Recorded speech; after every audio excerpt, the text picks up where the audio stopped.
Bienvenue à cette nouvelle série de balados sur le vapotage. Mon nom est Annie Papayoriou, je suis la directrice générale du Conseil québécois sur le tabac et la santé et l'animatrice de ce balado. Pour parler vapotage, je me suis entourée de jeunes adultes, de spécialistes, enseignants, médecins, chercheurs pour comprendre le nouveau phénomène. Le concept est simple, j'invite un duo à ma table pour en discuter. Dans cet épisode, on va parler du vapotage en milieu scolaire.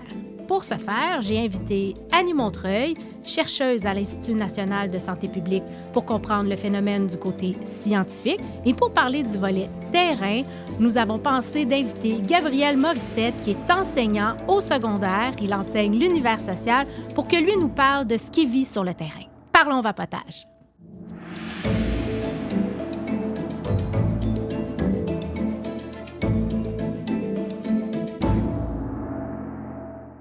Bonjour à vous deux. Bonjour. Merci d'être ici. Je suis très contente de vous accueillir à notre balado. Alors aujourd'hui, on va discuter du phénomène du vapotage en milieu scolaire. On en a entendu parler beaucoup dans les médias, donc avec vous, on va pouvoir démystifier. Puis je vais commencer avec toi, Gabriel. Est-ce que, Gabriel, t'enseignes en secondaire 3, 4 et 5, donc c'est des jeunes de 15 à 18 ans. Est-ce que tu peux nous parler de qu'est-ce que toi, tu observes par rapport au vapotage à l'école et dans tes classes? C'est un phénomène qui a l'air très nouveau, en même temps, pas tant que ça. Personnellement, depuis pré-COVID, on a commencé à en voir de plus en plus, puis une espèce de translation de la cigarette traditionnelle vers le vapotage, surtout chez les élèves plus vieux, mais aussi chez les plus jeunes pour certaines raisons. OK. Puis est-ce que ça dérange en classe les jeunes qui vapotent? Il y a, c'est sûr que si on parle vraiment de produits de cigarettes ou de tabac, il n'y a pas nécessairement un changement dans l'attitude en classe, mais oui, il y a des interventions à être faites parce que c'est beaucoup plus subtil. Il n'y a pas à allumer dans un sens. Et oui, il y a des élèves qui se font suspendre, expulser parce qu'il y a une consommation en classe ou dans des locaux, les toilettes ou autres. Les jeunes se cachent pour vapoter. Est-ce que toi, ça t'est déjà arrivé dans ta classe d'avoir un jeune qui vapote? Oui, quand tu vois le petit nuage qui sort en te retournant, je vais devoir te demander de quitter. On fait appel à un intervenant pour saisir l'outil en question. OK. Puis, pourquoi tu penses que le jeune vapote en classe? On ne peut pas passer sous silence l'idée de, est-ce que c'est parce qu'ils pensent que c'est cool, parce qu'ils ont été influencés par les médias sociaux, une personnalité. Est-ce qu'il y a aussi de l'addiction? C'est sûr que chaque jeune est différent, puis il y a vraiment une différence entre un jeune de 13 ans qui vapote à l'extérieur de l'école ou un jeune de 17 ans qui travaille plusieurs heures semaine, qui vapote sur ses pauses et tout. Fait que c'est très large comme les raisons, il y en a plusieurs. Ouais. Puis, pourquoi les jeunes s'initient au vapotage, selon toi? Pour les mêmes raisons qu'ils s'initient à tout autre vice. Quelqu'un d'autre de plus vieux le fait. Ça peut être une image à la maison. Il y a des parents qui vapotent, des frères, des sœurs. Je reviens encore là-dessus. Toute publicité, médias sociaux, dans les films, les vidéoclips, c'est tellement présent. C'est dur de ne pas se dire, tiens, pourquoi je n'essayerais pas ça? Le vapotage, j'y ai accès. C'est pas quelque chose qui est nécessairement dispendieux. C'est assez facile de dire, tiens, essayons ça. Ah, c'est intéressant. Annie, toi, tu étudies le phénomène du vapotage. C'est quoi ça, le vapotage? Puis est-ce que c'est vrai que c'est de la vapeur d'eau qui sort du vapotage? Démystifions ça aujourd'hui. OK. La première réponse, c'est pas vrai que c'est de la vapeur d'eau. Il peut y avoir un petit peu d'eau, mais ce qu'on voit, c'est un aérosol, c'est des particules qui proviennent d'un liquide qui est chauffé, donc qui ne brûle pas, qui est chauffé. Et là, ça produit des particules dans l'air qui contiennent différentes substances, mais les principales, c'est du propylène glycol ou du glycérol, de la nicotine dans la plupart des cas, puis toutes sortes d'autres produits chimiques qui sont utilisés pour créer les saveurs. Alors, ce qui est important à savoir par rapport à la cigarette électronique, c'est que le liquide, premièrement, ça ne contient pas de tabac comparativement à la cigarette traditionnelle et que le liquide est chauffé mais ne brûle pas. Puis le problème, tous les problèmes de santé qui sont causés par le tabagisme, les cancers, les maladies cardiovasculaires, les maladies respiratoires qui mènent à plusieurs décès par année, sont dus à la fumée de tabac. Donc, le fait de respirer la fumée de tabac. Donc, c'est pour ça que la cigarette électronique, comme c'est un produit qui ne contient pas de tabac et qui ne produit pas de fumée, mais qui contient la nicotine dont les fumeurs sont dépendants, bien, au départ, ça semblait être un produit moins dommageable pour la santé que la cigarette de tabac.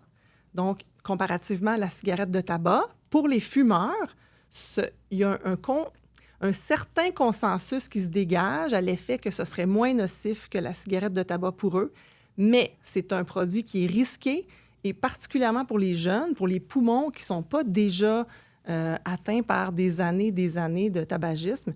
Le fait de respirer ces substances-là qu'on ne connaît pas très bien, dont on ne connaît pas les effets sur la santé à long terme, c'est un gros risque pour les jeunes. On parle de santé physique, mais on parle aussi de certains risques de santé mentale également avec le vapotage.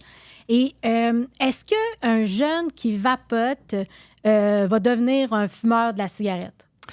Ce qu'on sait pour le moment, c'est qu'un jeune qui vapote et qui n'a jamais fumé, il a plus de chances ou plus de probabilité d'essayer la cigarette de tabac qu'un jeune qui n'a jamais fumé et qui ne vapote pas. Donc, c'est un risque qui s'ajoute aux autres risques connus, comme le fait d'avoir des parents qui fument, grands frères, grandes sœurs qui fument, des amis qui fument, d'avoir une faible estime de soi, des problèmes à l'école. Donc, il y a plusieurs facteurs de risque de commencer à fumer. Puis l'usage de la cigarette électronique, ça s'ajoute aux autres risques. Pourquoi, tu nous l'as dit un peu, il y a les gens qui se sont dit la cigarette et le vapotage, la cigarette, c'est plus dangereux que le vapotage, mais pourquoi faut-il trouver un plus dangereux que l'autre pour comprendre le risque qui sont liés à ces sortes de consommation-là? Bien, c'est parce que la cigarette, ça tue 13 000 personnes par année, tu le sais. Oui, malheureusement. Au Québec, c'est le produit légal le plus mortel. C'est un des produits légaux les plus mortels. Et au Québec, il y a plein de services et de médicaments offerts gratuitement aux fumeurs pour les aider à arrêter de fumer. Les professionnels de la santé ont été formés pour soutenir les fumeurs. Il y a plein de contraintes d'interdiction de fumer partout. Et malgré ça, on a encore 15 % de la population du Québec qui fume. Et donc, l'inventeur de la cigarette électronique cherchait un autre moyen pour proposer aux fumeurs une façon d'abandonner le tabac. Et donc, son idée au départ, c'était ça, c'était de proposer une façon de consommer de la nicotine sans exposer à la fumée. Mais avec le temps, ce qui est arrivé, c'est que les produits ont été commercialisés sous toutes sortes de formes, avec la promotion qui ne s'adressait pas aux fumeurs.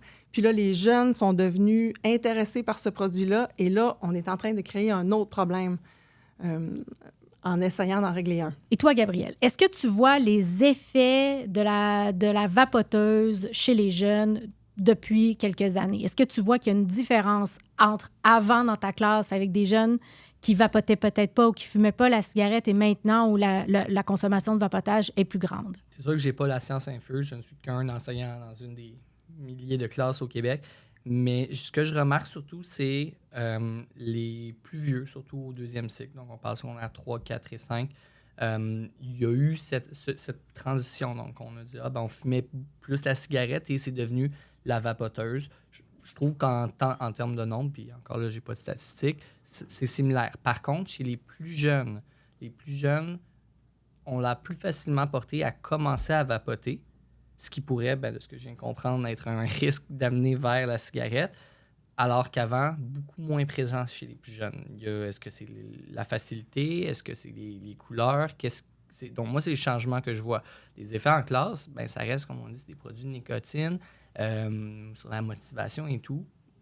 Pas particulièrement de mon point de vue, mais c'est sûr que ça se dépêche de sortir à la pause parce que c'est le moment d'y aller. C'est le moment d'aller vapoter. Ouais, je comprends.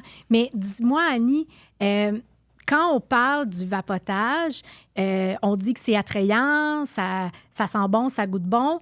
C'est comme si on avait décidé de créer un produit qui n'avait pas les effets négatifs de la cigarette. Est-ce que je me trompe? Bien, Je pense que c'était ça l'objectif. C'était de créer un produit qui permet de consommer de la nicotine dont les fumeurs sont dépendants, mais sans les exposer à toutes les substances qui sont contenues dans la fumée de tabac. Sauf que ce qui s'est passé, c'est qu'au départ, c'était des petites compagnies indépendantes qui fabriquaient, qui distribuaient les cigarettes électroniques. Puis, à un moment donné, les compagnies de tabac ont vu que c'était lucratif et que ça devenait de plus en plus populaire. Donc là, il y a des compagnies de tabac qui ont racheté les petites compagnies indépendantes. Et là, les compagnies de tabac, elles, ils n'ont pas les mêmes objectifs, puis ils n'ont surtout pas les mêmes moyens. Puis là, ce qu'on voit, c'est qu'il y a comme un flou entre l'objectif des compagnies de tabac qui prétendent vouloir aider les fumeurs à arrêter de fumer avec un produit moins nocif, supposément. Mais dans le fond, la promotion qu'ils font de ces produits-là, c'est les jeunes que ça rejoint beaucoup. Parce que si on regarde les chiffres, là, les données d'enquête, oui. ce que ça nous dit sur les proportions, effectivement, la proportion d'élèves du secondaire qui vapotent, on est autour de 20 % qui ont utilisé une cigarette électronique dans le dernier mois. Ça, c'est notre mesure d'un usage régulier. On avait la même mesure pour le tabac dans le temps. Fait que, donc, on est à peu près à 20 %, ce qui est beaucoup parce qu'avec la cigarette de tabac, on était rendu, ça avait diminué en bas de 10 % là, quand la cigarette électronique est arrivée. Puis là, avec la cigarette électronique, ce qui est inquiétant pour la santé publique, c'est que la proportion est passée de 10 à 20 % en l'espace de 2 ans. Fait une augmentation vraiment très, très importante. Puis ça s'est produit au moment où les nouveaux dispositifs lancés sur le marché, plus discrets, plus faciles à utiliser que les autres vapoteuses qui étaient vendues dans les boutiques spécialisées, des produits qui ont été distribués en dépanneurs, qui étaient vendus aussi ou par des compagnies de tabac ou par des compagnies qui avaient du financement par des compagnies de tabac. Donc là, on n'est plus dans les mêmes règles du jeu, là. On a des gros joueurs là, qui sont sur le marché. Vous avez sorti une étude, d'ailleurs, concernant l'achat des vapoteuses en dépanneur. Peux-tu nous rappeler les chiffres? Là, c'est assez fulgurant, là, les profits des dépanneurs par rapport entre les années. Là. Bien, on a regardé les ventes de produits de vapotage dans un échantillon de dépanneurs sous bannière, fait que les chaînes. Là. OK. Puis, on n'avait pas tous les dépanneurs du Québec, évidemment, mais on avait à peu près un quart des dépanneurs sous bannière du Québec. Puis, on voyait que les ventes étaient passées de... Là, je ne me souviens pas des chiffres exactement, mais la courbe était exponentielle là, en l'espace d'une année, par exemple. Là. C'est de l'argent. Beaucoup d'argent. Puis, on sait que les jeunes, ce sont eux, présentement, qui vapotent le plus. Donc, pour un jeune, ça fait quand même beaucoup de sous dépensés. On parle d'à peu près entre 80 et 100 $ pour un jeune là, que ça lui coûte là, de vapoter. C'est ce que les jeunes nous racontent, là, qui nous ont dit à ce même micro dans d'autres émissions. On dit que le nombre de jeunes a quintuplé qui vapotent. De quand datent ces chiffres, Annie? Bien, les données les plus récentes qu'on a datent de 2019 pour ce qui est des élèves du secondaire au Québec.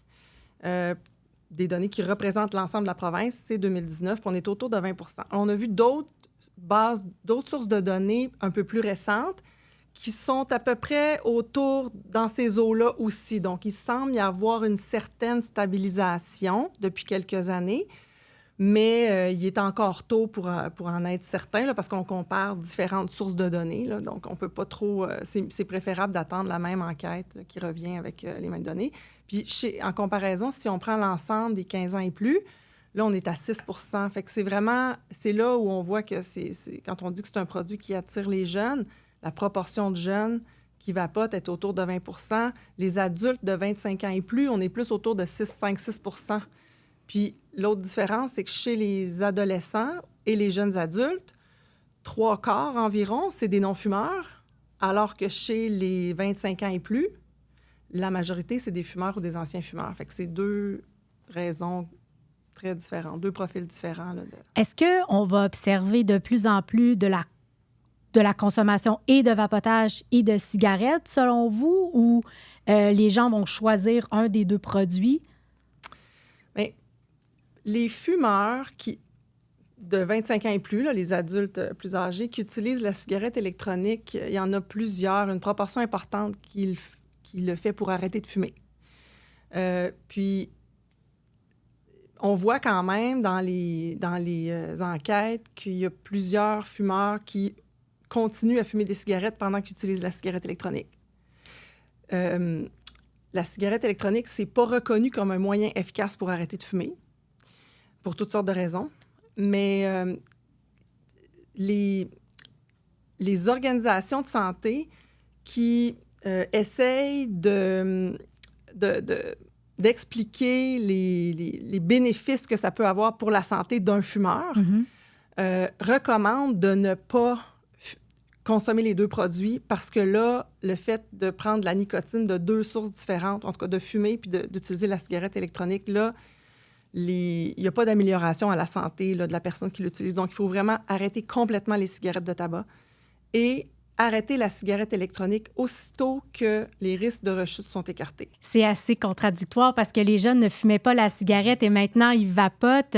C'est ce que toi, tu as observé en classe. Est-ce qu'il y a des jeunes qui te parlent de leur dépendance à la vapoteuse? Est-ce que ça les préoccupe, les jeunes avec lesquels tu travailles? Malheureusement, ça n'a pas l'air d'être une préoccupation pour les raisons qu'on a dit au début. C'est de la vapeur d'eau, c'est moins pire que la cigarette. Mais on n'utilise pas ces mots-là, mais ça a l'air vraiment...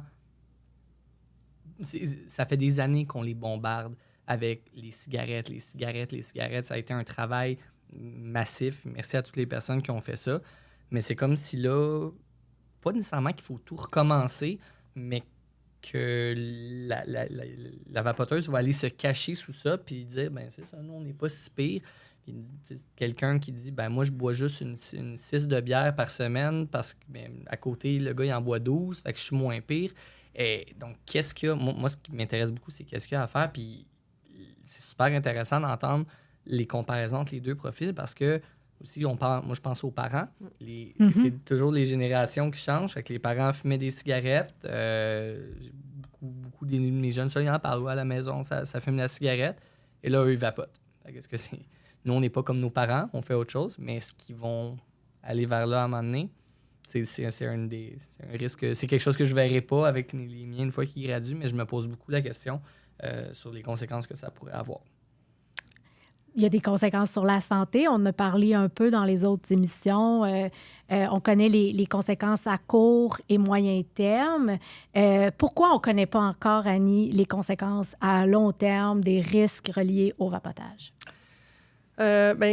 Les conséquences, si on compare avec les connaissances qu'on a des risques du tabac, ça a pris... il y a plusieurs maladies qui se développent après 20-30 ans là, d'usage de ce produit-là. Donc, ça prend ce délai-là avant qu'on puisse commencer à avoir tous les problèmes de santé qui sont causés par ça. Au niveau du vapotage, les premières fois où on en a entendu parler au Québec, c'était vers 2011-2012. Puis le défi, c'est que les produits évoluent très rapidement.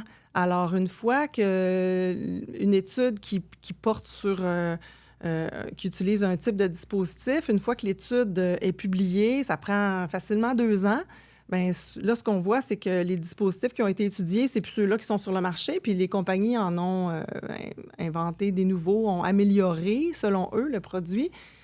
Donc là, les informations qu'on a se retrouvent à être désuètes, finalement. Alors, il y a ce défi-là pour la recherche de suivre l'évolution rapide des dispositifs. Puis, il y a tellement une grande variété aussi, puis une grande variabilité de produits que c'est difficile de documenter les effets. En plus, au début, on s'est intéressé aux effets qui étaient similaires à ceux qu'on connaissait pour le tabac. Puis, après coup, on s'est rendu compte, les chercheurs se sont rendus compte qu'il y avait certains effets ou certains risques à la santé qui n'étaient pas des risques présents dans la cigarette de tabac, comme par exemple qui étaient liés au mécanisme, aux substances qui étaient libérées par le mécanisme, qu'on ne retrouve pas dans les cigarettes de tabac. Mm-hmm. Donc, il y avait des nouveaux risques, si on veut. Puis avec les additifs aromatisants, ça en est un autre exemple. Il y a toutes sortes de substances chimiques qui sont utilisées pour reproduire les saveurs. Puis, et donc, ça, c'est pas des produits qui sont présents dans la cigarette de tabac. Donc, il y a toutes sortes risques potentiels là, qui sont liés à ça. Moi, je me pose toujours la question, il va y avoir la nouvelle réglementation, il n'y aura plus de saveur. Qu'est-ce que ça va goûter une cigarette électronique, une vapoteuse à saveur neutre ou à saveur de tabac? Est-ce qu'on en a une idée? Nous, ici, est-ce que toi, Annie, vous vous êtes posé la question? C'est quoi vos impressions? J'imagine que ça va goûter le tabac. Est-ce que... puis c'est sûr que c'est une saveur que les jeunes aiment, qui n'est pas tellement populaire chez les jeunes. C'est pour ça que cette saveur-là a été proposée, pour laisser une saveur aux fumeurs qui l'utilisent pour arrêter de fumer, mais sans une saveur qui était moins populaire chez les jeunes que toutes les autres saveurs qui étaient offertes. Ça va lancer un message fort pour les adolescents? J'espère. C'est sûr que c'est un des éléments qui était le plus, qui incitait le plus les jeunes à essayer. Puis ils le disaient dans les enquêtes, ils le disent. Je ne sais pas si sur le terrain, dans les classes, ils en parlent aussi, mais c'est ce qui ressortait comme la principale raison, la curiosité, le goût agréable, l'odeur agréable. C'est des éléments c'était les principales raisons pour lesquelles les jeunes essayaient les cigarettes électroniques. Y a-tu une saveur, une odeur dans ta classe plus particulière que tu sens plus régulièrement? Je sais pas, citron givré ou pamplemousse?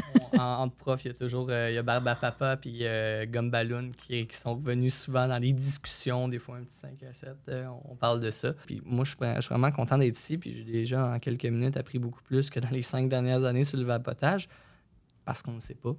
Puis c'est ça qui est inquiétant, c'est ça qui est dangereux. Oui, c'est complexe comme message parce qu'on a la connaissance de la cigarette, il y a le vapotage, il y a pas les mêmes risques qui sont associés. On le sait que c'est pas bon pour la santé.